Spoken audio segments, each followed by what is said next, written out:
Ontem eu dediquei a live falando sobre algo que será tema da próxima eleição, que é a divisão do Brasil entre o Brasil produtivo e o Brasil improdutivo. E esse pra mim é um bom corte pra gente fazer, né? Um bom corte. Assim, as pessoas podem falar, corte norte-sul, tem gente que faz esse corte. Ah, olha só, o Nordeste é PT e tal. Eu prefiro fazer esse corte produtivo ou improdutivo, porque você vai ter muita gente produtiva na região Nordeste que gosta do nosso trabalho e que quer um Brasil parecido com o Brasil que nós sonhamos, tá? E nós vamos ter muitas pessoas improdutivas no Sul que não pensam assim. Então, o corte produtivo e improdutivo é um corte muito mais feliz de se fazer. E nós vamos defender isso e seremos muito agressivos nesses termos. Então, eu sempre vinha falando, olha, nós temos que olhar para o governo do PT como um governo que impõe, por um lado, só direitos.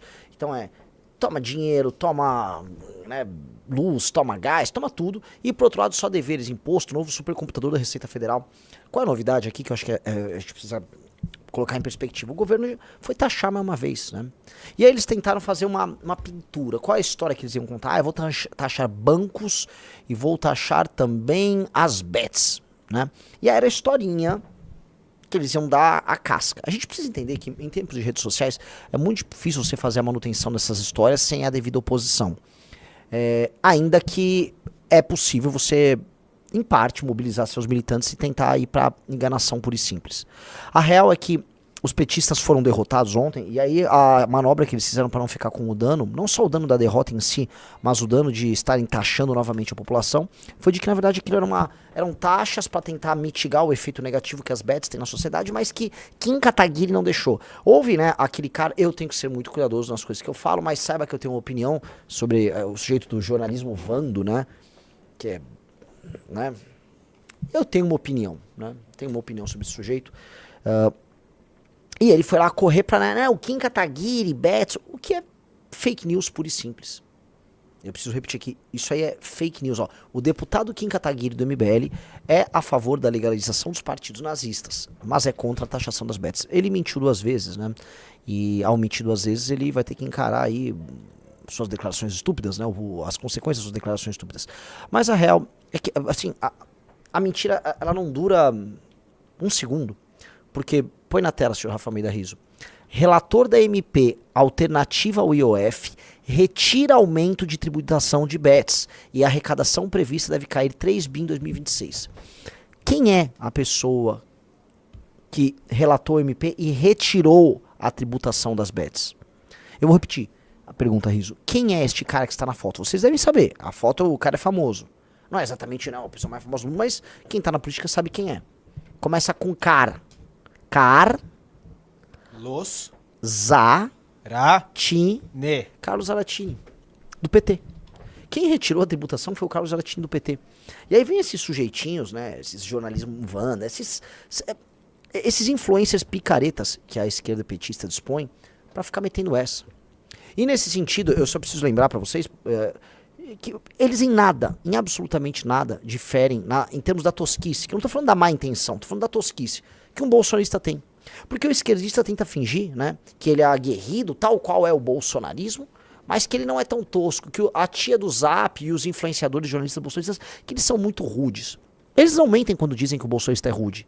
Eles mentem quando tentam fingir que eles não são rudes, toscos e burros e tranqueira na mesma medida. Tá? E eu acho que nós temos aí um bom tema para tratarmos. Tá? Essa derrota que o governo teve ontem não vai poder ser mascarada no lance do Zaratini. Definitivamente não vai. E falar que, não, na verdade eles queriam taxar. Não é. Outro tema que eles foram falar é assim, mas você não tá... Quem disse que é você que tá sendo taxado? Esse foi um dos argumentos mais burros que eu vi. Foi até aquela moça que parece o Zorak. Não tem, assim, ó, põe no Google Zorak e comentando suave, comentadora suave, não lembro, comentando alguma coisa que suave. Essa moça, ela tem algum tipo de fixação em mim, que qualquer post meu, ela aparece, só que ela parece muito Zorak. Não, Zorak com K, não é Zoracha, é Zorak com K. É o Zorak do Space Ghost. Põe ele na tela. Agora põe comentando suavemente, uma coisa assim. Essa aí, põe a foto dela. Parece ou não parece o Zorak? Por favor, põe na tela, porque assim é muito parecida. Olha só. Não parece? Cara, eu olho assim, como assim o Zorak tá comentando as minhas coisas, né? E ela veio com os... você tá achando que foi... O pobre de direita está achando que foi taxado?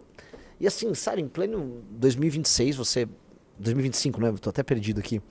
Aqui, ó, taxar você? Você quem? Eu não sou dona de bet, nem de banco, nem fintech, muito menos bilionária. Ela tava falando basicamente que a taxação não vai incidir sobre o consumidor no final, ou o cliente no final. Sério, é meio ginasial, né? Cara, assim, volta pro Space Ghost, Coast to Coast, sabe? Vai enfrentar o Space Ghost, ele sempre tirava. Porque. Eu só entreguei muito a idade com sua piada aqui, tá? Mas tudo bem. Isso é bem infantil. Bem infantil. Por exemplo, você começar a taxar LCA, isso vai incidir diretamente no preço do dinheiro que vai parar com o agro. Isso incide nas exportações, na competitividade da exportação brasileira, em última instância na capacidade, não só na comida que chega aqui, na capacidade de colocar dólar dentro do Brasil. Dólar é commodity, dólar é o que você aumenta a tua capacidade de comprar commodity. Com commodity você inclui de petróleo a comida. Então, sim, isso gera uma pressão, sim, não só no aumento do preço das coisas, mas diminui a competitividade, por exemplo, de um setor como o agro. Isso eu só falei da LCA. Todos os demais setores taxados, eles repassam no seu centro de custos esse valor para os seus clientes. Isso é meio que o óbvio, isso é meio que o básico. E eu fico um pouco assustado, porque essas pessoas né, dizem aí, né? Ah, não, veja só, nós aqui, marxistas, não estamos preocupados com outros assuntos, estamos preocupados com as questões materiais, são cheios de planos. E não sabe o básico. Então, é uma grande vitória. Isso que aconteceu ontem é uma grande vitória. E no mínimo, eu vou colocar aqui, e no mínimo, é menos dinheiro na mão do governo Lula para gastar em 2026. Porque o principal objetivo desse governo era, na prática, ter sobra de caixa para gastar com o populismo fiscal que ele pretende jogar para 26. É o populismo dele, ele estava arrumando aquele espacinho de grana para isso. Não conseguiu. Não conseguiu, então é uma boa notícia para o Brasil, claramente. E é uma má notícia para o plano do PT. Ainda que, em termos orçamentários, o PT saiba o que está fazendo, né? O Centrão vai jogar junto com eles em alguma agenda ali, e eles vão. Comenta-se que o PT vai ter pelo menos 150 bi para brincar no que vem, tá? Paralelamente, né, os petistas estão ali em polvorosa com seus planos, né? Veja só isso aí. Tarifa zero no transporte público. O Rui Costa disse que Lula pediu estudos e que não há nada programado. Eles se jogaram, né? Antigamente havia uma estratégia pré-rede social que chamava balão de ensaio. Qual era o balão de ensaio? Você jogava o tema, você testava o tema junto à imprensa e tal, aí fazia um relatório. Olha, esse tema aqui não pegou bem com fulano, não pegou bem com ciclano, mas pegou bem com X, Y e Z. Ah, beleza, ok. Manda pra frente, vamos tocar. Não valeu a pena. E me parece que o governo fez um balão de ensaio com isso aí. Tá rolando um balão de ensaio. Eles vão ver se pega bem com Faria Lima. Vão ver se tem algum tipo de impacto na visão que os investidores têm sobre o Brasil. Se isso andar e pegar bem, eles vão tentar arrumar espaço orçamentário, porque é uma medida que não apenas atinge as pessoas mais pobres, que é quem, no frigir dos ovos, eles já têm e estão buscando assegurar para as eleições. Isso pode pegar, por exemplo, um trabalhador assalariado urbano, numa cidade como São Paulo, Rio de Janeiro, que vai falar, poxa, diminuiu aí a pressão orçamentária que eu tinha, no meu orçamento pessoal, né, o gasto com transporte, portanto eu vou poder sobrar uma graninha a mais de dinheiro que eu gastava com transporte. O problema, meus amigos, só lembrando que isso aí, isso volta para ele na forma de, não só de impostos, mas de dinheiro caro. É aquela ilusão, a pessoa você tira daqui, né, eu tô feliz, aí depois te entrega dali e você percebe que você continua pobre. É só uma sensação circunstancial. Mas é isso que eles precisam, uma sensação circunstancial para um ano eleitoral. Né? Até rimou, Rafael Almeida Riso. Eu até fiz questão de botar aqui a lista de impostos que o governo tentou botar ontem e, de um lado, né? Sim. E do outro, para onde iriam esses impostos. Maravilhoso, Riso. Gostei da comparação que você fez.